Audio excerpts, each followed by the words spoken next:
পূজার্থী পুণ্যার্থীরা পূজা অর্চনা করছেন এবং এখানে আসন্ন দুর্গাপূজাকে কেন্দ্র করে নিরাপত্তা ব্যবস্থা নেওয়া হয়েছে।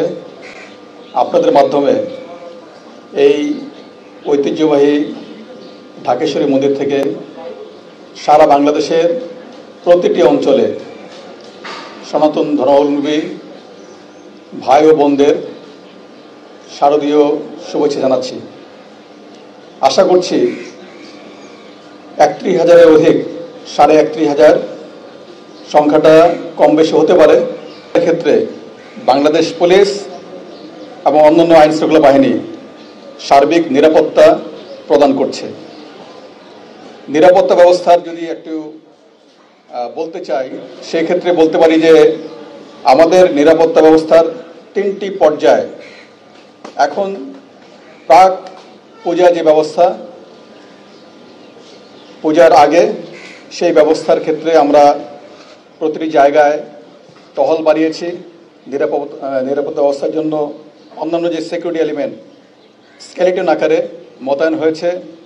গুরুত্বপূর্ণ পূজা মণ্ডপগুলিতে ইতিমধ্যে আনসার ভিডিপি মোতায়েন হয়েছে এবং আগামীকাল থেকে বোধন এবং ষষ্ঠী পূজা থেকে সকল পূজা মণ্ডপে আনসার ভিডিপি মোতায়েন হবে।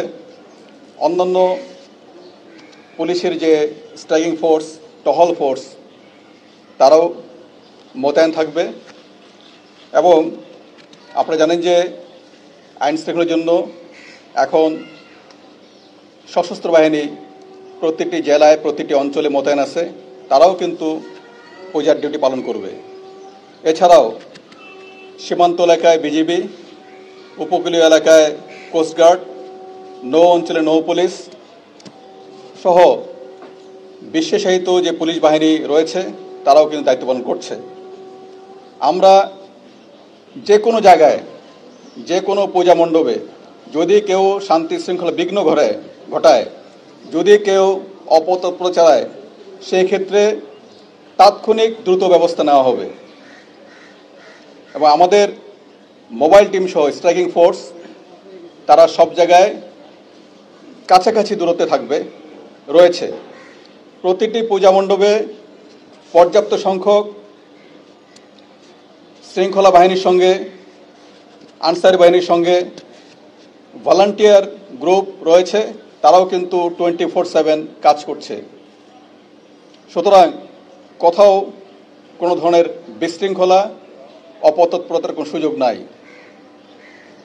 আমরা সাইবার মনিটরিং জোরদার করেছি, সাইবার প্যাট্রোলিংয়ের ব্যবস্থা রেখেছি, যাতে করে কেউ ইলেকট্রনিক বা সোশ্যাল মিডিয়ার মাধ্যমে কোনো ধরনের মিথ্যা প্রচারণা, গুজব, অতিরঞ্জন কোনো কিছু ঘটাতে না পারে। আপনাদেরকে আশ্বস্ত করতে চাই, আমাদের 999 সহ তথ্য, যে কোনো কিছু সংবাদ দ্রুত পৌঁছানো এবং সেই সংবাদের ক্ষেত্রে পুলিশি ব্যবস্থা, আইন শৃঙ্খলা বাহিনী ব্যবস্থা সেটা আমরা যেন নিতে পারি, সেটা কিন্তু চালু আছে। প্রতিটি জেলায়, প্রতিটি উপজেলায় এবং পুলিশ হেডকোয়ার্টার্সে আমরা কন্ট্রোল রুম চালু করেছি, যেখান থেকে যে কেউ তাৎক্ষণিকভাবে যে কোনো সংবাদ জানাতে পারবেন। পূজা মণ্ডপে কিন্তু প্রতিটা জায়গায়, আপনারা জানেন, প্রতিটা পূজা মণ্ডপে আনসার ভিডিপি সদস্য থাকবে এবং প্রতিটা পূজা মণ্ডপে এই যেটি সাধারণ পূজা মণ্ডপ, এই যে আমাদের হিসাবে যেটি 32,000 ছিল, কিছু কম বেশি হতে পারে, প্রতিটি পূজা মণ্ডপে পর্যাপ্ত সংখ্যক আনসার ভিডিপি সদস্য 24 আওয়ার্স তারা ডিউটি করবে।